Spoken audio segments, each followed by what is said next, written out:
So Tarantino said Paul Dano wasn't good in There Will Be Blood, which is funny because this is one of those movies where if you remove one performance, the whole thing kind of falls apart. So what the movie is really about? On the surface, There Will Be Blood is about oil, but it's obviously not about oil. You get the point. It's about power, about who gets listened to and who controls people and how. Daniel Plainview controls people with money. Eli Sunday tries to control people with God. That's it. That's the movie. Everything is just different ways of showing that fight. The movie starts with almost no dialogue for a very long time. We just watch Daniel dig, break his leg, drag himself out of the hole. Paul Thomas Anderson isn't doing this to be artsy. He's doing it so we understand something right away. Daniel doesn't need people. He doesn't need approval. He only talks when it becomes useful. And notice how the camera works here. Wide shots, longer takes, barely moving camera. Daniel is small in the frame, but completely in control. When Daniel finally starts talking, it's always for a reason. His speeches to landowners are very calm, friendly, and almost comforting. He sounds very reasonable, normal, trustworthy person. And the camera backs that up. Clean framing, balanced shots. Daniel doesn't sound evil. He sounds like someone you'd want to believe. And that's also why HW, his son, was in the story. Daniel doesn't become a father, he uses being a father. The kid in this movie is part of the image Daniel plays. Paul Thomas Anderson shows this visually all the time. Whenever there is Daniel in the scene, HW is right next to him. It's branding, basically. Paul Dano shows up as Eli Sunday, and then suddenly movie gets very loud. Eli talks, he repeats himself, he raises his voice, he performs. And thrown in the dirt and thrust back to perdition. And as long as I have teeth, I will bite you. And if I have no teeth, I will gum you. This is where people start saying Paul Dano is overacting.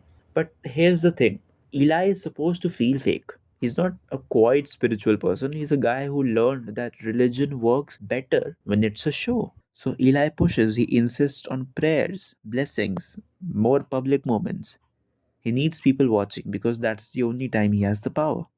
The baptism scene isn't about religion humiliating capitalism, it's about control through language. Daniel is forced to say something damaging about himself in public, words he would never choose himself in a space that isn't his. Louder. I've abandoned my child! I've abandoned my child! I've abandoned my boy! Beg for the blood! He's covering major part of the frame in those scenes.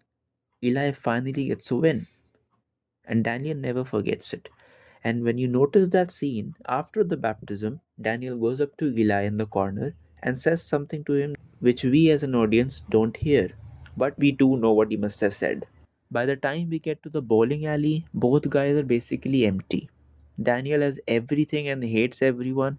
Eli has nothing and is in need of money. And notice what happens. Daniel becomes loud, mocking, theatrical, just like Eli. And Eli becomes opposite. He becomes quiet, nervous, smaller than Daniel. And Paul Dano, I believe, plays this perfectly. All that fake confidence is gone because there is no audience anymore to see. I drink your milkshake.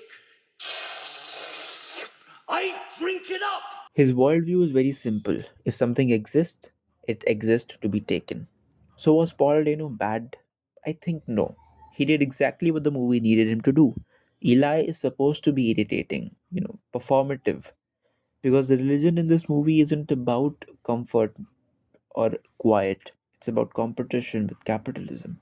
Without Paul Dano, Daniel Plainview would have no resistance, no mirror to the real world, and himself, no reason to escalate. The movie would have been broken. So now why Tarantino probably doesn't like it? Tarantino liked characters that are cool.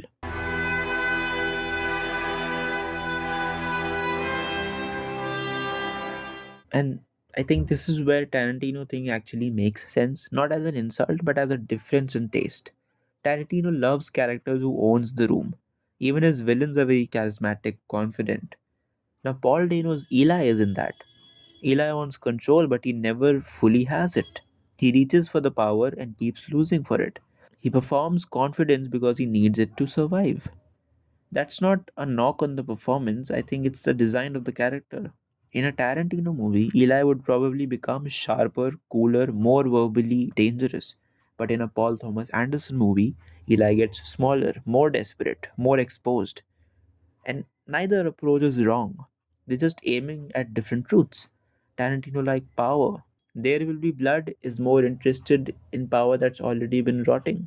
So yeah, if the question is about Paul Dano was bad in There Will Be Blood, I think he wasn't.